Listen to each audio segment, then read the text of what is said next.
Siddapura robbery case ಬೆನ್ನಲ್ಲೇ ಈಗ ಮತ್ತೊಂದು ಪ್ರಕರಣ ಬೆಳಕಿಗೆ ಬಂದಿದೆ. ಇದು ದರೋಡೆ ಅಲ್ಲ, ಒಂದು ರೀತಿ ನಂಬಿಕೆಯ ದ್ರೋಹದ ಕೃತ್ಯ ಅಂತ ಹೇಳ್ಬೋದು. ಹಾಗಾದ್ರೆ ಏನದು? ಈ ಸ್ಟೋರಿ ನೋಡಿ.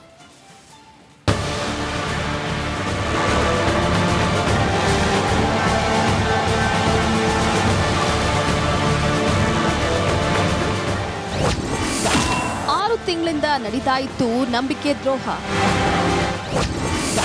2 ಎಫ್ಐಆರ್, 2 ತನಿಖಾ ತಂಡ ನಿಯೋಜನೆ. ಹಿಟಾಚಿ ಕಂಪನಿ ಆಯಾ ಬ್ಯಾಂಕ್ ಎಟಿಎಂಗೆ ಹಣ ಡೆಪಾಸಿಟ್ ಮಾಡುವ ಕೆಲಸ ಮಾಡ್ತಾ ಇದ್ರು. ಕೆಲಸ ಮುಗಿಸಿದ ಬಳಿಕ ಯಾವ್ಯಾವ ಎಟಿಎಂಗೆ ಎಷ್ಟು ಡೆಪಾಸಿಟ್ ಆಗಿದೆ ಎನ್ನುವ ಲೆಕ್ಕಾಚಾರವನ್ನ ಕಂಪನಿಗೆ ನೀಡುತ್ತಿದ್ರು. ಆದ್ರೆ ಆಡಿಟ್ ವೇಳೆ ಹಣದಲ್ಲಿ ವ್ಯತ್ಯಾಸ ಕಂಡು ಬಂದಿದೆ. ಈ ವೇಳೆ ಎಟಿಎಂ ಡಾಟಾ ಪರಿಶೀಲಿಸಿದಾಗ ಹಣ ಫಿಲ್ ಮಾಡುವಾಗ ಕಳುವಾಗಿರೋದು ಗೊತ್ತಾಗಿದೆ. ಪ್ರತಿಯೊಂದು ಎಟಿಎಂಗೆ ನಿಗದಿತ ಹಣಕ್ಕಿಂತ ಕಡಿಮೆ ಹಣ ಫಿಲ್ ಮಾಡಿ ಉಳಿದ ಹಣವನ್ನು ಆರೋಪಿಗಳು ದೋಚ್ತಾ ಇದ್ರು ಎನ್ನುವಂತ ವಿಚಾರ ಹೊರಬಿದ್ದಿದೆ.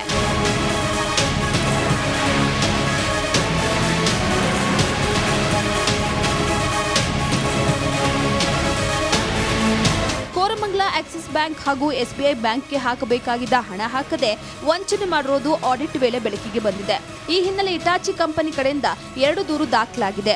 2 ಎಫ್ಐಆರ್ಗಳಲ್ಲಿ ಪ್ರವೀಣ್, ಧನಶೇಖರ್, ರಾಮಕ್ಕ, ಹರೀಶ್ ಕುಮಾರ್, ವರುಣ್ ಸೇರಿದಂತೆ ಹಲವರ ಹೆಸರು ಹಾಗೆ ಕೇಸ್ ಕೂಡ ದಾಖಲಾಗಿದೆ. ಒಂದು ಎಫ್ಐಆರ್ನಲ್ಲಿ 80,49,000, ಮತ್ತೊಂದು ಎಫ್ಐಆರ್ನಲ್ಲಿ 57,96,000 ಹಣವನ್ನ ಕದ್ದಿರೋದು ಬೆಳಕಿಗೆ ಬಂದಿದೆ. ಈ ವಿಚಾರ ಗೊತ್ತಾಗ್ತಾ ಇದ್ದಂತೆ ಆರೋಪಿಗಳು ಹಣದೊಂದಿಗೆ ಪರಾರಿಯಾಗಿದ್ದಾರೆ.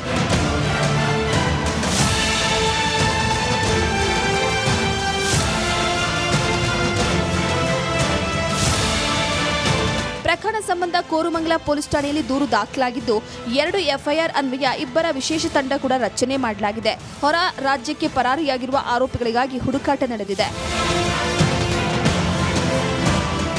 ಕ್ಯಾಮರಾಮನ್ ಸಚಿನ್ ಜೊತೆ Abhishek Jaishankar, crime bureau, Republic Kannada. Siddapura robbery case ಬೆನ್ನಲ್ಲೇ ಈಗ ಮತ್ತೊಂದು ಪ್ರಕರಣ ಬೆಳಕಿಗೆ ಬಂದಿದೆ. ಇದು ದರೋಡೆ ಅಲ್ಲ, ಒಂದು ರೀತಿ ನಂಬಿಕೆಯ ದ್ರೋಹದ ಕೃತ್ಯ ಅಂತ ಹೇಳ್ಬೋದು. ಹಾಗಾದ್ರೆ ಏನದು? ಈ ಸ್ಟೋರಿ ನೋಡಿ.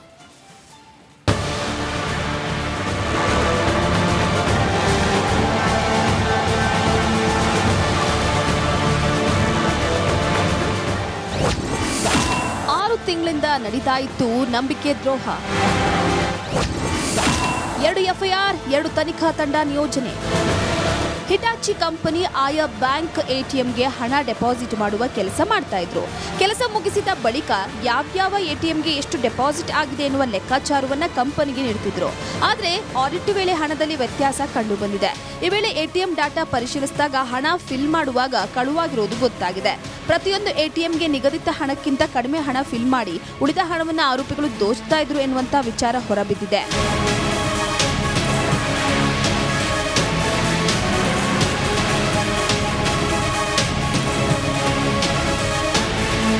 ಕೋರಮಂಗಲ ಆಕ್ಸಿಸ್ ಬ್ಯಾಂಕ್ ಹಾಗೂ ಎಸ್ಬಿಐ ಬ್ಯಾಂಕ್ಗೆ ಹಾಕಬೇಕಾಗಿದ್ದ ಹಣ ಹಾಕದೆ ವಂಚನೆ ಮಾಡಿರೋದು ಆಡಿಟ್ ವೇಳೆ ಬೆಳಕಿಗೆ ಬಂದಿದೆ.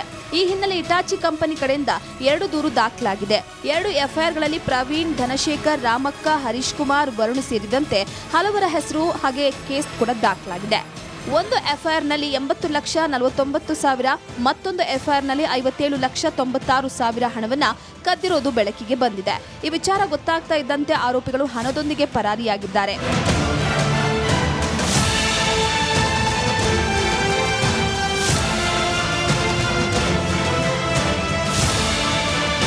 ಪ್ರಕರಣ ಸಂಬಂಧ ಕೋರಮಂಗಲ ಪೊಲೀಸ್ ಠಾಣೆಯಲ್ಲಿ ದೂರು ದಾಖಲಾಗಿದ್ದು 2 ಎಫ್ಐಆರ್ ಅನ್ವಯ 2 ವಿಶೇಷ ತಂಡ ಕೂಡ ರಚನೆ ಮಾಡಲಾಗಿದೆ. ಹೊರ ರಾಜ್ಯಕ್ಕೆ ಪರಾರಿಯಾಗಿರುವ ಆರೋಪಿಗಳಿಗಾಗಿ ಹುಡುಕಾಟ ನಡೆದಿದೆ.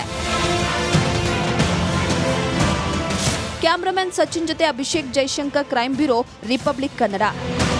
ಸಿದ್ದಾಪುರ ರಾಬರಿ ಕೇಸ್ ಬೆನ್ನಲ್ಲೇ ಈಗ ಮತ್ತೊಂದು ಪ್ರಕರಣ ಬೆಳಕಿಗೆ ಬಂದಿದೆ. ಇದು ದರೋಡೆ ಅಲ್ಲ, ಒಂದು ರೀತಿ ನಂಬಿಕೆಯ ದ್ರೋಹದ ಕೃತ್ಯ ಅಂತ ಹೇಳ್ಬೋದು. ಹಾಗಾದ್ರೆ ಏನದು? ಈ ಸ್ಟೋರಿ ನೋಡಿ.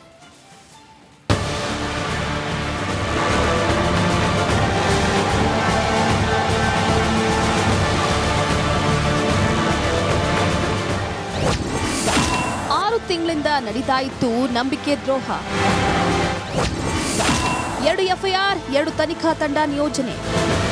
ಹಿಟಾಚಿ ಕಂಪನಿ ಆಯಾ ಬ್ಯಾಂಕ್ ಎಟಿಎಂಗೆ ಹಣ ಡೆಪಾಸಿಟ್ ಮಾಡುವ ಕೆಲಸ ಮಾಡ್ತಾ ಇದ್ರು.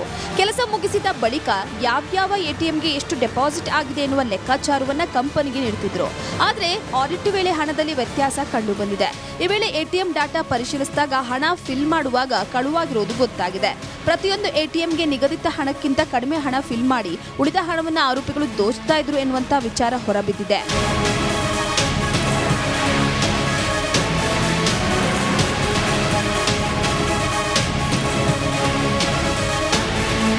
ಕೋರಮಂಗಲ ಆಕ್ಸಿಸ್ ಬ್ಯಾಂಕ್ ಹಾಗೂ ಎಸ್ಬಿಐ ಬ್ಯಾಂಕ್ಗೆ ಹಾಕಬೇಕಾಗಿದ್ದ ಹಣ ಹಾಕದೆ ವಂಚನೆ ಮಾಡಿರೋದು ಆಡಿಟ್ ವೇಳೆ ಬೆಳಕಿಗೆ ಬಂದಿದೆ. ಈ ಹಿನ್ನೆಲೆ ಹಿಟಾಚಿ ಕಂಪನಿ ಕಡೆಯಿಂದ 2 ದೂರು ದಾಖಲಾಗಿದೆ. 2 ಎಫ್ಐಆರ್ಗಳಲ್ಲಿ ಪ್ರವೀಣ್, ಧನಶೇಖರ್, ರಾಮಕ್ಕ, ಹರೀಶ್ ಕುಮಾರ್, ವರುಣ್ ಸೇರಿದಂತೆ ಹಲವರ ಹೆಸರು ಹಾಗೆ ಕೇಸ್ ಕೂಡ ದಾಖಲಾಗಿದೆ.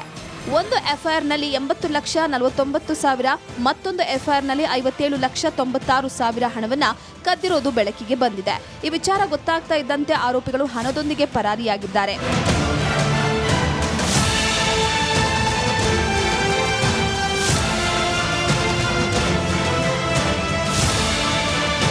ಪ್ರಕರಣ ಸಂಬಂಧ ಕೋರಮಂಗಲ ಪೊಲೀಸ್ ಠಾಣೆಯಲ್ಲಿ ದೂರು ದಾಖಲಾಗಿದ್ದು 2 ಎಫ್ಐಆರ್ ಅನ್ವಯ ಇಬ್ಬರ ವಿಶೇಷ ತಂಡ ಕೂಡ ರಚನೆ ಮಾಡಲಾಗಿದೆ. ಹೊರ ರಾಜ್ಯಕ್ಕೆ ಪರಾರಿಯಾಗಿರುವ ಆರೋಪಿಗಳಿಗಾಗಿ ಹುಡುಕಾಟ ನಡೆದಿದೆ.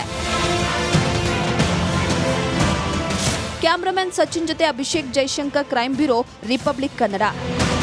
ಸಿದ್ದಾಪುರ ರಾಬರಿ ಕೇಸ್ ಬೆನ್ನಲ್ಲೇ ಈಗ ಮತ್ತೊಂದು ಪ್ರಕರಣ ಬೆಳಕಿಗೆ ಬಂದಿದೆ. ಇದು ದರೋಡೆ ಅಲ್ಲ, ಒಂದು ರೀತಿ ನಂಬಿಕೆಯ ದ್ರೋಹದ ಕೃತ್ಯ ಅಂತ ಹೇಳ್ಬೋದು. ಹಾಗಾದ್ರೆ ಏನದು? ಈ ಸ್ಟೋರಿ ನೋಡಿ.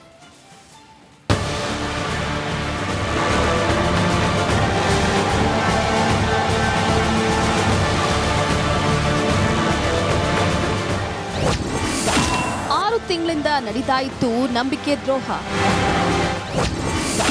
2 ಎಫ್ಐಆರ್, 2 ತನಿಖಾ ತಂಡ ನಿಯೋಜನೆ. ಹಿಟಾಚಿ ಕಂಪನಿ ಆಯಾ ಬ್ಯಾಂಕ್ ಎಟಿಎಂಗೆ ಹಣ ಡೆಪಾಸಿಟ್ ಮಾಡುವ ಕೆಲಸ ಮಾಡ್ತಾ ಇದ್ರು. ಕೆಲಸ ಮುಗಿಸಿದ ಬಳಿಕ ಯಾವ್ಯಾವ ಎಟಿಎಂಗೆ ಎಷ್ಟು ಡೆಪಾಸಿಟ್ ಆಗಿದೆ ಎನ್ನುವ ಲೆಕ್ಕಾಚಾರವನ್ನ ಕಂಪನಿಗೆ ನೀಡುತ್ತಿದ್ರು. ಆದ್ರೆ ಆಡಿಟ್ ವೇಳೆ ಹಣದಲ್ಲಿ ವ್ಯತ್ಯಾಸ ಕಂಡು ಬಂದಿದೆ. ಈ ವೇಳೆ ಎಟಿಎಂ ಡಾಟಾ ಪರಿಶೀಲಿಸಿದಾಗ ಹಣ ಫಿಲ್ ಮಾಡುವಾಗ ಕಳುವಾಗಿರುವುದು ಗೊತ್ತಾಗಿದೆ. ಪ್ರತಿಯೊಂದು ಎಟಿಎಂಗೆ ನಿಗದಿತ ಹಣಕ್ಕಿಂತ ಕಡಿಮೆ ಹಣ ಫಿಲ್ ಮಾಡಿ ಉಳಿದ ಹಣವನ್ನು ಆರೋಪಿಗಳು ದೋಚ್ತಾ ಇದ್ರು ಎನ್ನುವಂತ ವಿಚಾರ ಹೊರಬಿದ್ದಿದೆ.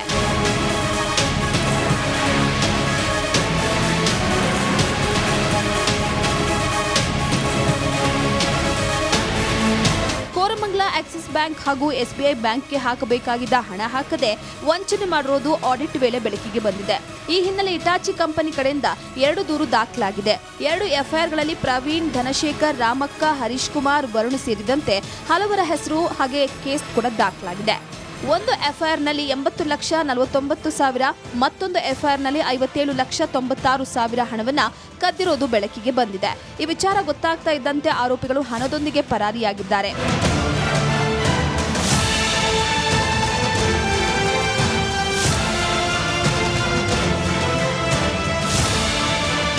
ಪ್ರಕರಣ ಸಂಬಂಧ ಕೋರಮಂಗಲ ಪೊಲೀಸ್ ಠಾಣೆಯಲ್ಲಿ ದೂರು ದಾಖಲಾಗಿದ್ದು 2 ಎಫ್ಐಆರ್ ಅನ್ವಯ ಇಬ್ಬರ ವಿಶೇಷ ತಂಡ ಕೂಡ ರಚನೆ ಮಾಡಲಾಗಿದೆ.